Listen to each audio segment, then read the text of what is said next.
Hello everyone, we are the group 2 and today we're going to discuss about the measurement, assessment, and evaluation in outcome-based education. But before that, let's take a moment to introduce ourselves.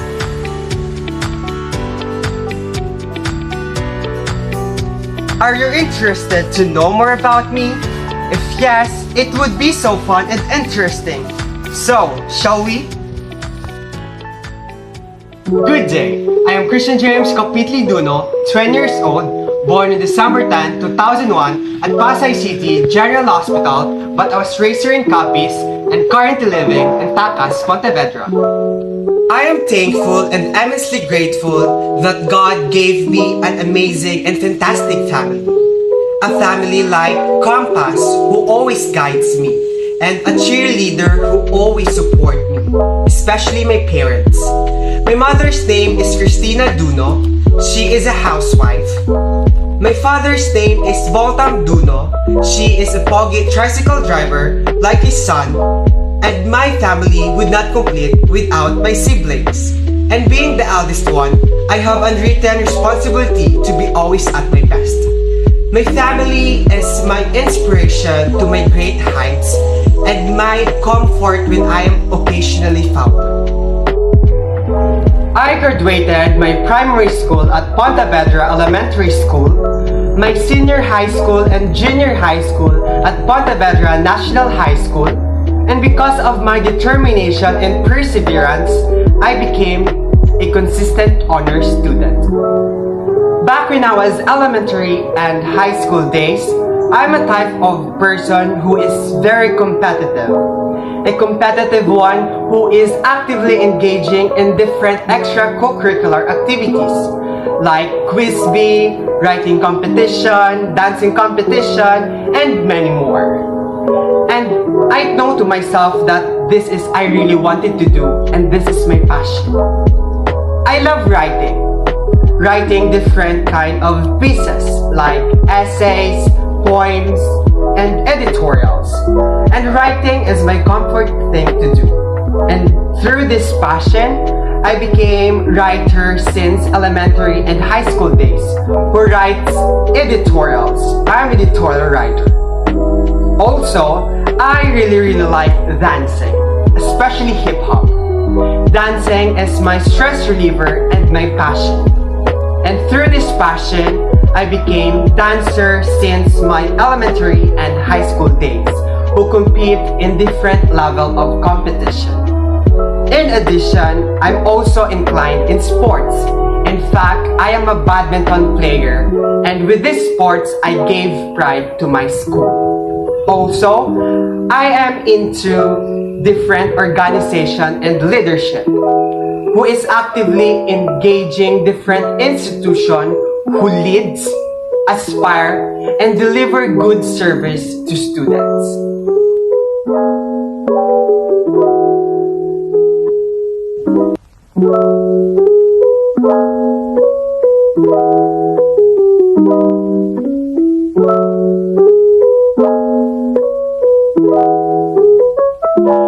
I am a type of person who is never give up.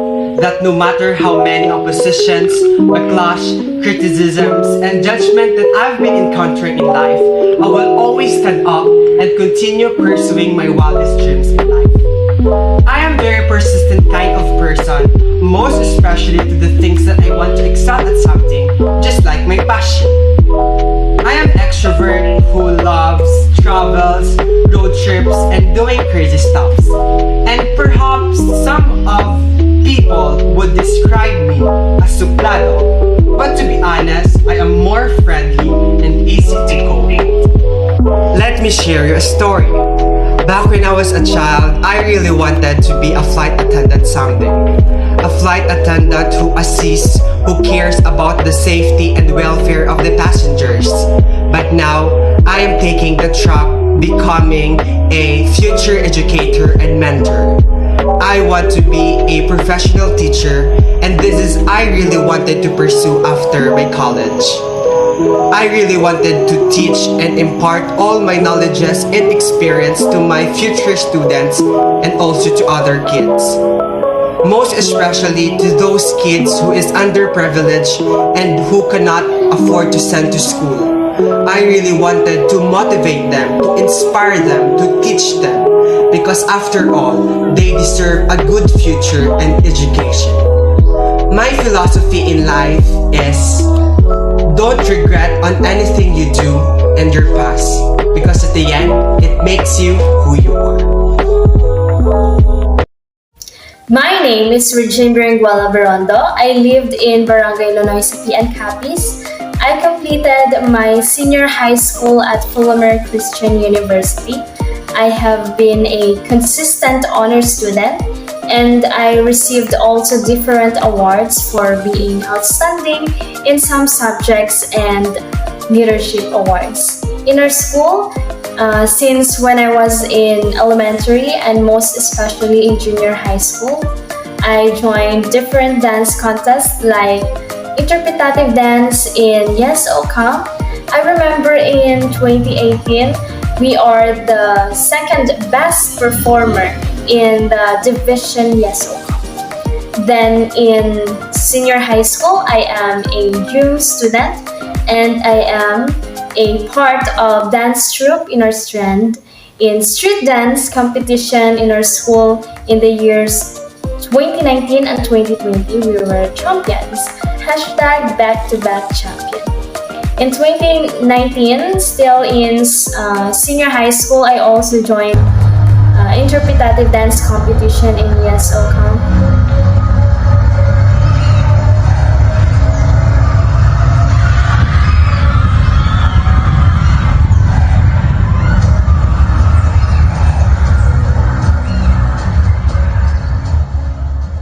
And yes, we won and ready for the regional level. But sadly, the COVID-19 pandemic resisted the Yes Ocamp and our hopes to compete and win in regional level didn't. Since when I was in my elementary days, I am involved in some organizations like SPG or Supreme Pupil Government. I was a treasurer back then. When I was in my junior high school days, school year 2015 to 2018, I was elected as SSG representative and also YESO president in school year 2017 to 2018. In senior high school, I am one of the members of Lisa's Club, and in college, in school year 2021 to 2022, I was elected as co-ed board member. And now, I'm still in SSC family, which I am currently a co-ed representative. And also, I am one of the dancers and a member of CMDT, or a Kapsumain dance group. My philosophy in life is when you do something that makes you happy, you must devote yourself. Actually, I always choose to be happy because it's really hard to do something if you're not happy with it. Whatever you want to do, as long as you know your limitations. My goals that I want to pursue in post-college, of course, I'm going to make sure that I learn something new every single day and measure and also track my growth over time. I'm going to invest in learning diverse skills so that I'm fully ready for my future students. Because I know teaching is the most fulfilling profession, and for me, the greatest prize or a gift I could receive is the ability to make a difference in the lives of children. My family is the most valuable gift I've ever had. I have 2 brothers and I am the oldest among my siblings. My parents are actually strict, yet they are also really kind and loving people. They have always been there for me in both good and terrible times.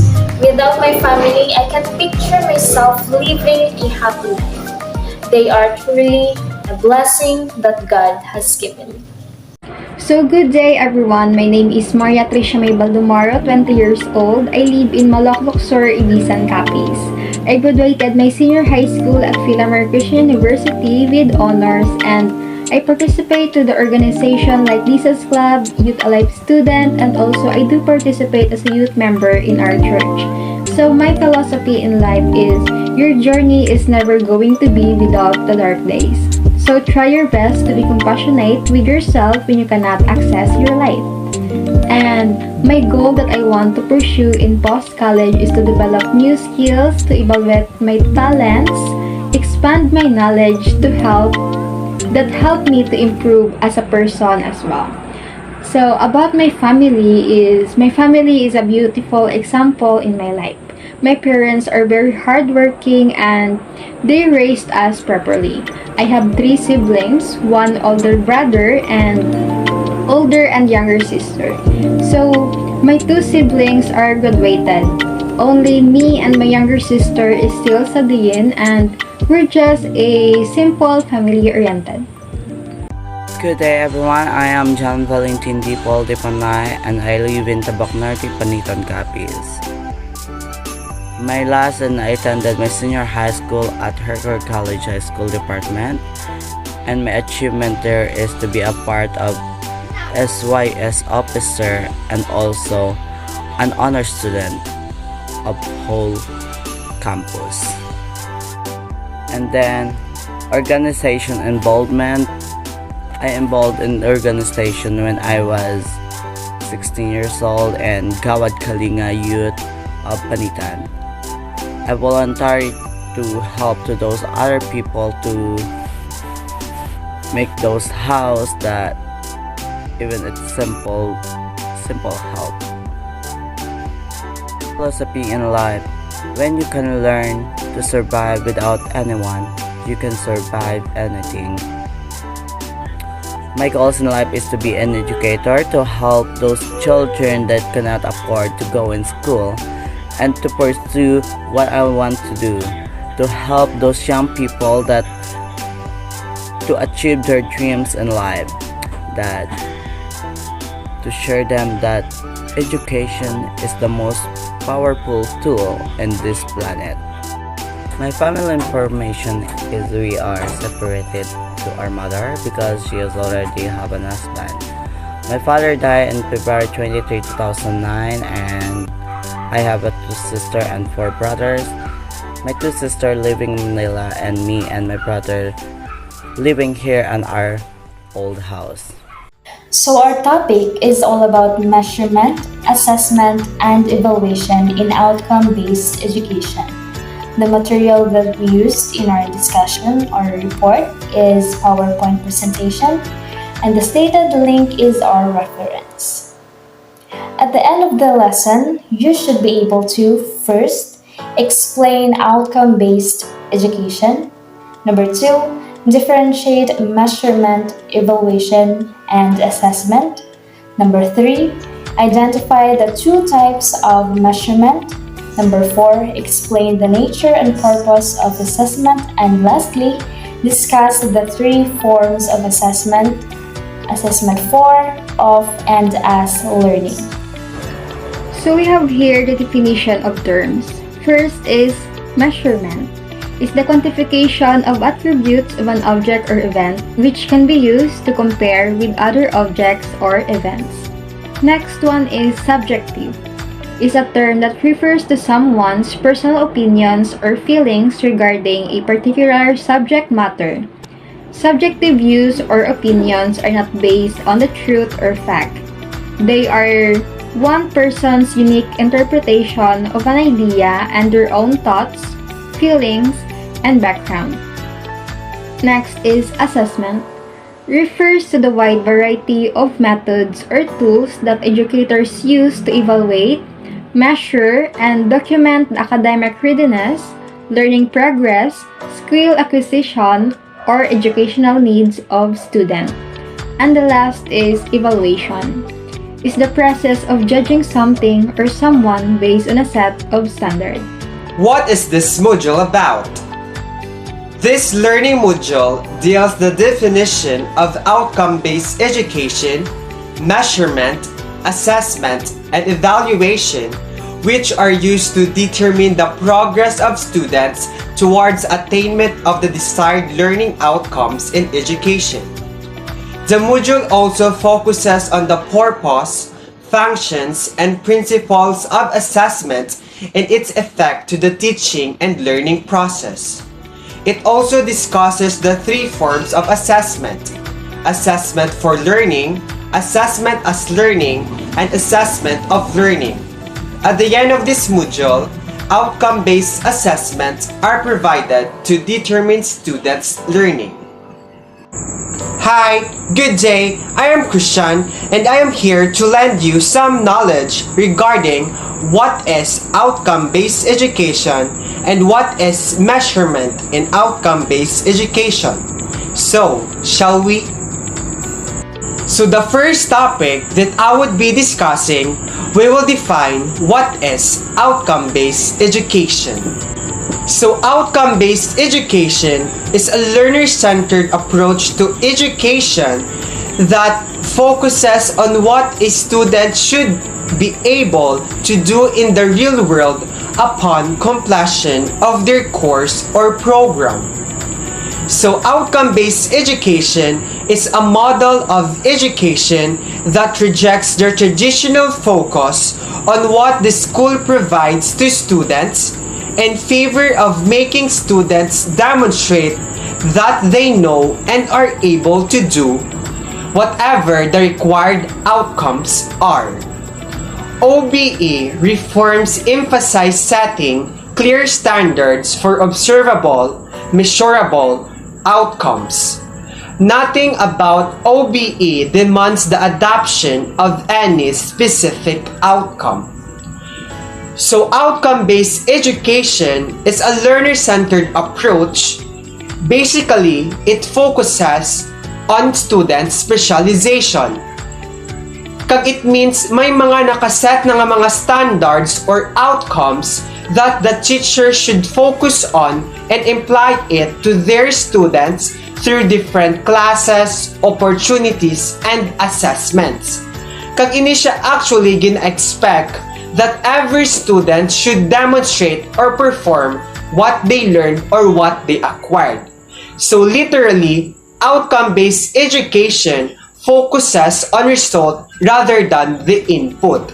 Kag before makahalin ang isa ka estudyante sa school setting, they should meet all the expectations expected to them.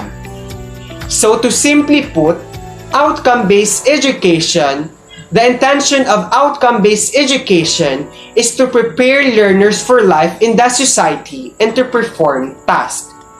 In addition, outcome-based education as much focus on the learning process and the outcome or the final result as on the knowledge and skills of the students. So for example, we are Bachelor of Physical Education student. We are BPED students, and we have so much expectations nga dapat naton ma-met and ma-acquired kag dapat naton i-perform. For example, as a BPED students, we are expected to have a good dancing skills. As a BPED students, we are expected to know or how to officiate different sports. It can be dual or individual. And also, as a BPED students, we are expected to know the basic skills in volleyball, badminton, or in basketball. So that are examples or instances or expectations nga dapat naton ma-met, nga dapat naton nga ma-achieve, kag dapat naton i-perform before we go on to our future endeavor. So outcome-based education focuses on result rather than the input, kag gina-help niya nga ma-prepared ang learners for life in the society and to perform tasks.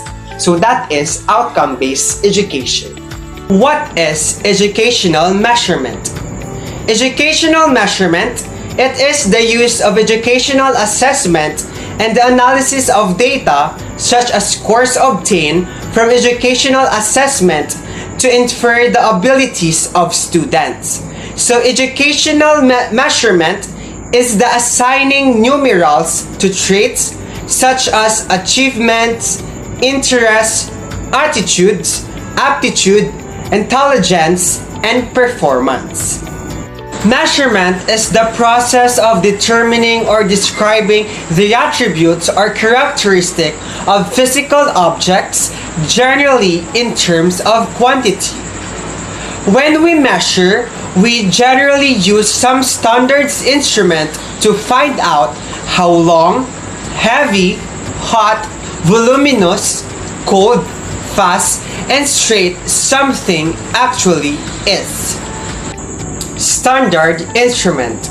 Standard instrument refer to physical devices such as rulers, scale, thermometers, pressure gauges, and etc. We measure to obtain information about what it is. Such as information may or may not be useful depending on the accuracy of the instrument we use and our skill using them. Example, we measure how big a classroom is in terms of square feet. We measure the temperature of the room by using the thermometer. And we use ohmmeter to determine the voltage, amperage, and resistance in a circuit. All these examples are not assessing anything. We are simply collecting information relative to some established rule or standards. Assessment is there quite different to measurement. When used in a learning objective, measure defines to apply standard scale or measure device to an object, series of object, event, or conditions according to practices accepted by those who are skilled in the use of the device. In the field of education, the quantities and qualities of interest are more abstract, unseen, and cannot be touched, and so the measurement process become difficult. Hence, the need to specify the learning outcomes or objectives to be measured.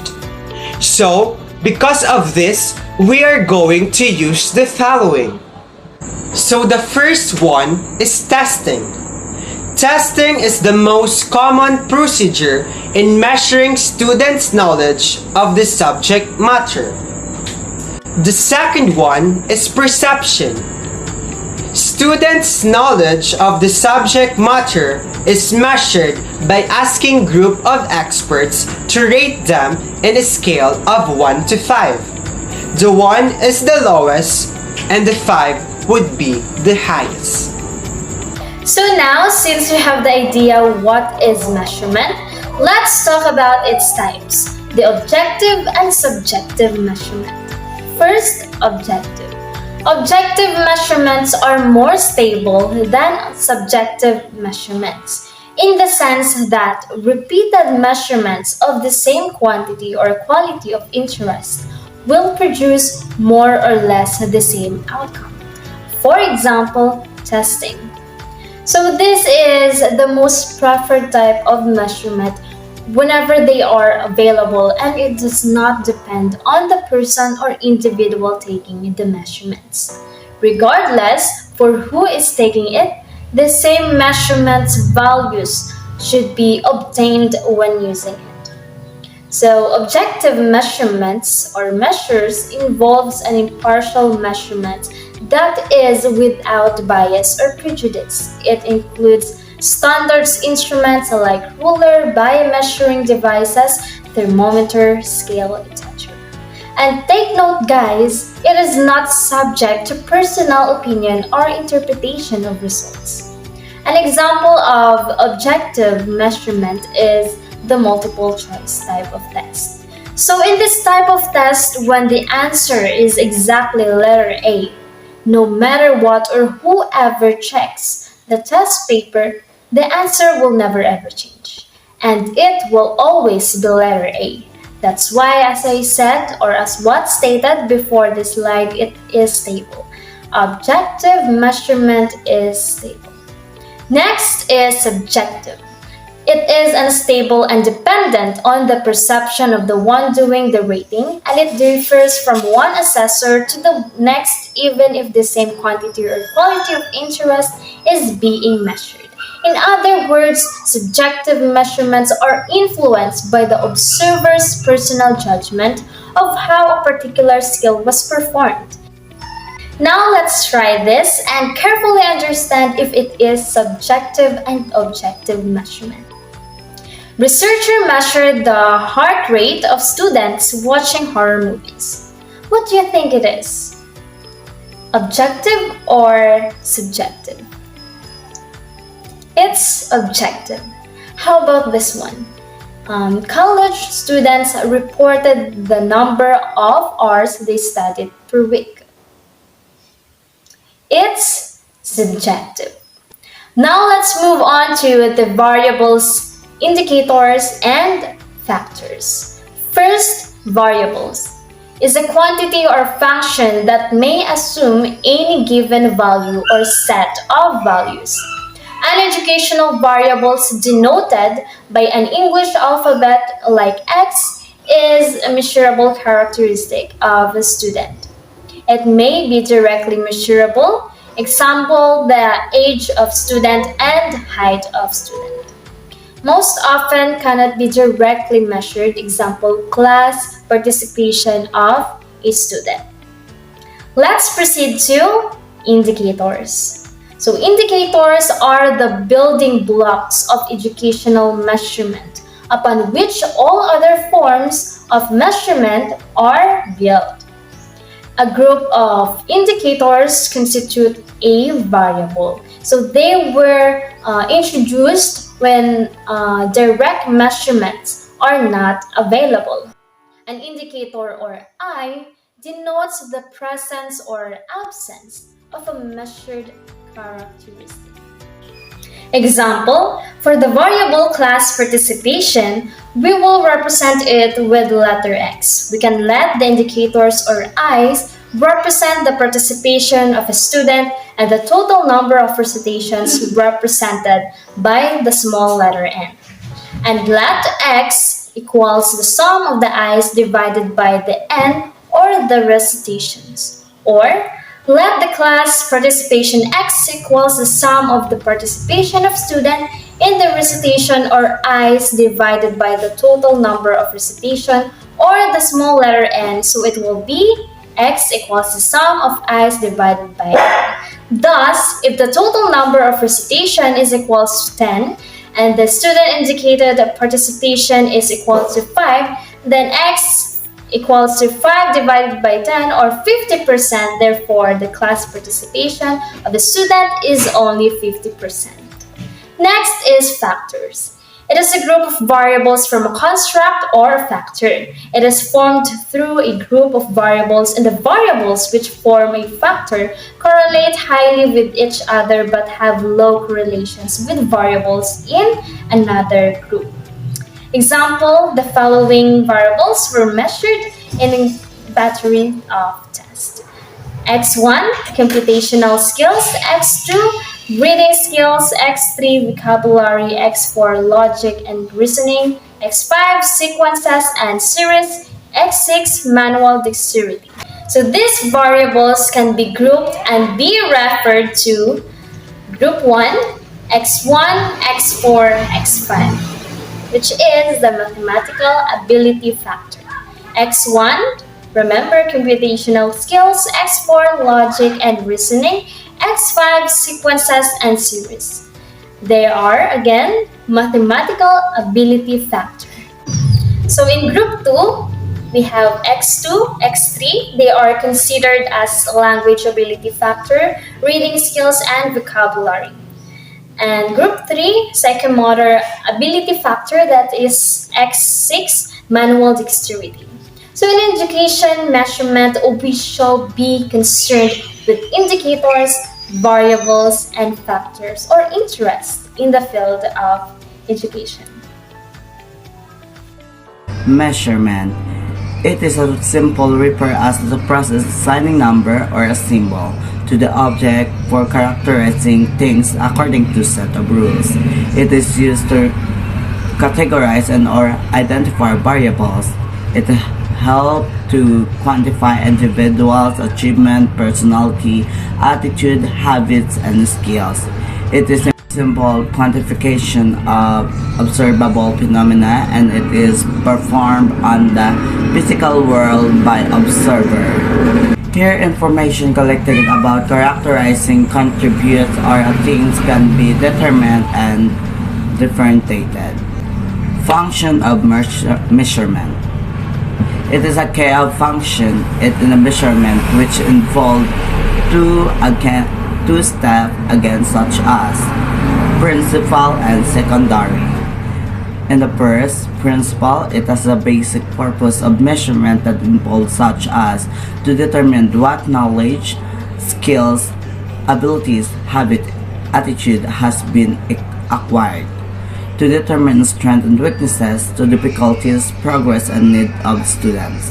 And the secondary is, it has an auxiliary function for effectiveness teaching and learning which involve to develop the effort-making capacity of the student, to serve as an aid for guidance and counseling and prognosis. Assessment. It is a process of collecting of data, understanding states or condition of things or issue by observation and measurement. It is a broad term that, including assessment and a test, is a form of assessment too. Through this evidence of student achievement can be obtained and evaluated. Also, it collects information with respect to objective and goals. There is the different types of assessment. First is formative assessment, and second is summative assessment. And first, formative assessment, it is the measurement for the purpose of improving. And the second, in summative assessment, it has a high point of value as assessment taking place at the end of whole evaluation. There are the steps that involve in assessment.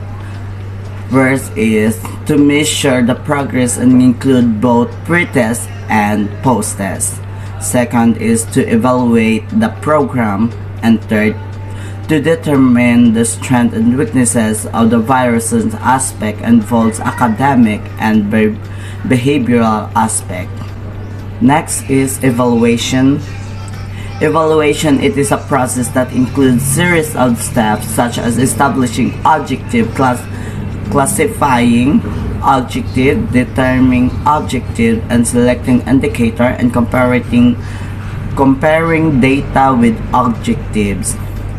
It is a concern with making judgment on the worth of value of performance to answer question.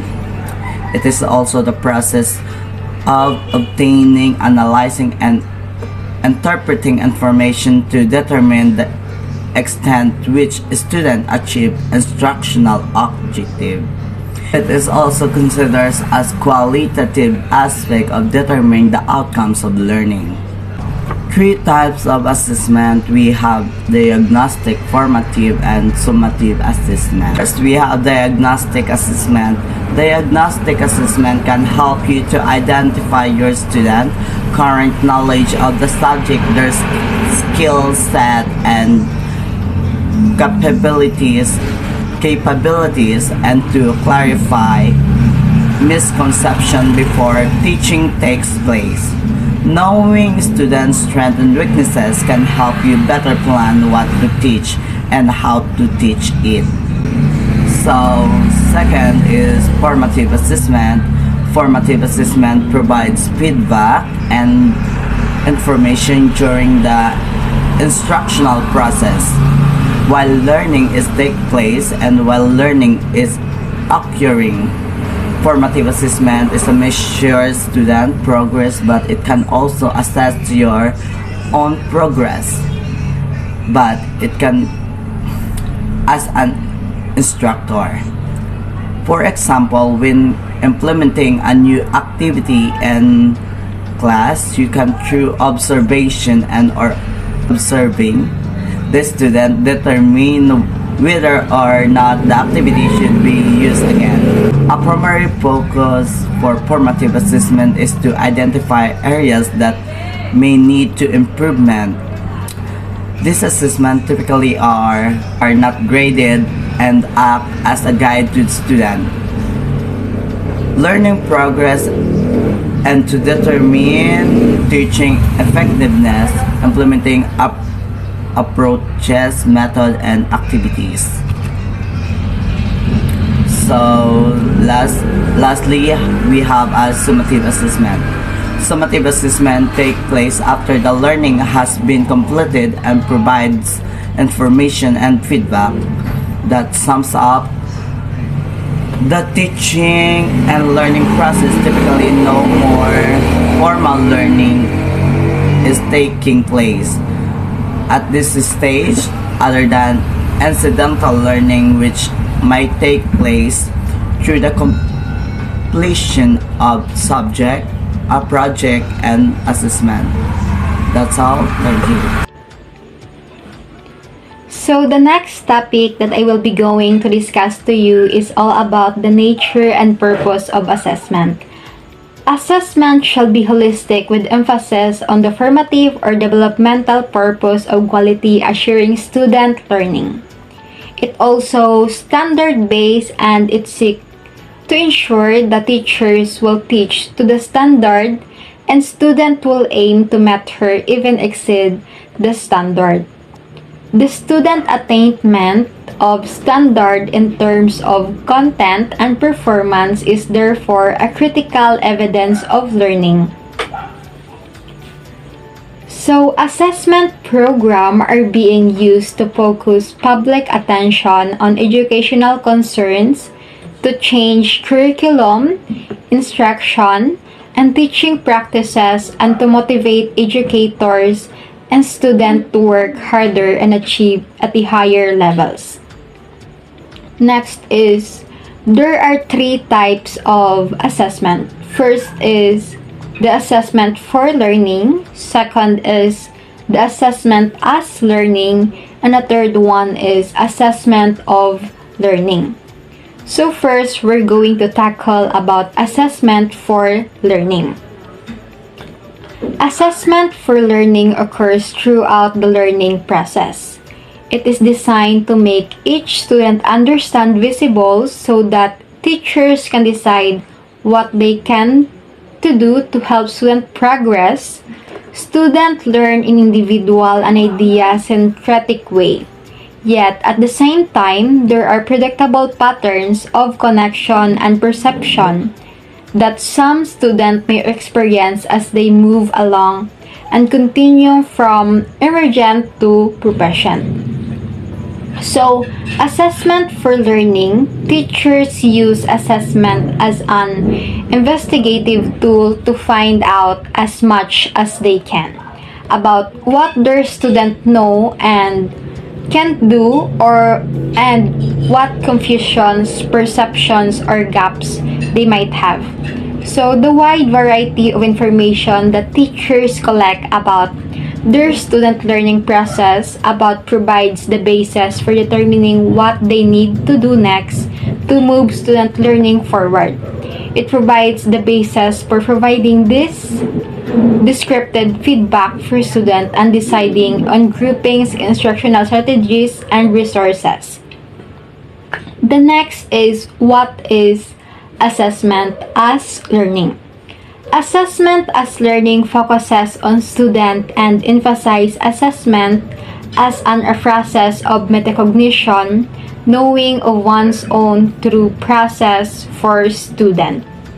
So, assessment as learning emerged from the idea that learning is not just a matter of transferring ideas from someone who is knowledgeable to someone who is not, but it is an active process of cognitive restructuring that occurs when individuals interact with new ideas within this view of learning. Students are critical connectors between assessment and learning for students to be actively engaged in creating their own understanding. They must learn to be critical assessors who can make sense of information, relate to it to prior knowledge, and to use it for learning. This is the regulatory process of metacognition that a student became adept at personally monitoring what they are learning and use what they discover from when turing to make adjustment, adaptation, and even major changes in their thinking. And the last one is, what is assessment of learning? So assessment of learning refers to strategies designed to confirm what students know, demonstrate whether or not they have met curriculum outcomes or the goals of their individualized program, or to certify proficiency and make decisions about student future programs or placement. So it is designed to provide evidence of achievement to parents, other educators, and students themselves, and sometimes outside groups or etc. employees and other educational institutions. So assessment of learning is the assessment that became public and result in a statement or symbols about how well students are learning is often contributes to a vital decision that will affect student futures. It is assessment of learning be credible and defensible.